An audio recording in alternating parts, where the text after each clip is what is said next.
Hey,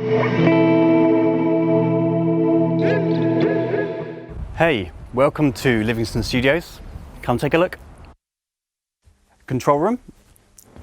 So this is basically a writing band tracking room. Its selling point is that it's actually got 5 booths, all of which are connected by glass, so communication is really good. And both the studios here come with a full collection of backline. So drum kits, vintage Ampeg bass amp, guitars, basses. So this is sort of probably the livest of the 5 rooms. People tend to record drums in here.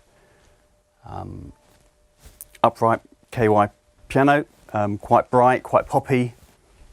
We actually refurbished these rooms in 2018. So it's got new acoustic treatment.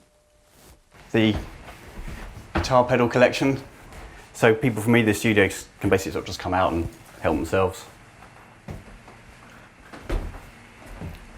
This is the Studio One live room, which again is very popular just because it has so many interconnected rooms and booths, all fully glazed, so there's really good sort of lines of visibility for all the musicians to play live, which is why this studio is particularly good for bands, but particularly jazz bands where communication is so important and sort of line of sight.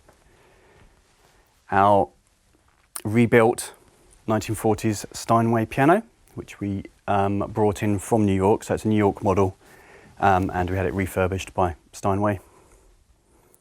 And that's really the sort of showpiece of this live room. Again, so important for jazz. Miloco got involved in 2012, which was quite timely. It was when our main studio in Hoxton Square was closing. We were looking for somewhere to relocate. We were also working closely with a producer called Mike Crossy, who was looking to find a studio in London. So Mike basically took over this room, Studio One.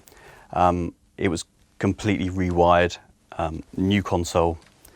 Obviously Mike has incredibly exacting standards. So all the cabling was sort of the highest quality, all the outboard, similarly, mic collection, all super high end. And Mike basically worked here for 2 years. So, during his time here, he produced and mixed in 1975, Ben Howard, many other sort of superb albums before he relocated to America in 2014, which is when we took it over as a commercial room. No, I think you're right. I think it's one of those places that you walk into and in a way, well, everything here works and it's got modern equipment. So, it's up to date with today's needs for recording and mixing. But at the same time, it does take you a bit back in time, and it makes you think about all the projects that have happened in here. People like very, very big names like Hugh Masekela have recorded here, and many other, big bands. We've had people like Muse, like Placebo, and so on. So yeah, it's got that feel of a studio that's been around for a while, and it's actually 40 years since it moved to this complex now. The only thing I'd kind of really add is that when you're coming into this building is that you have every option at your fingertips, really. That you want to record the Pro Tools, we got it. You want to do 24-track tape, we've got it.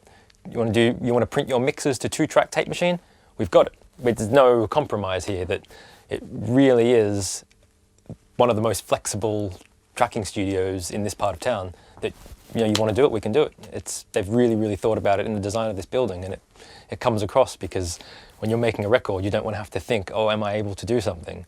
You just want to be able to go, I'd like to do that, done. And we can do it.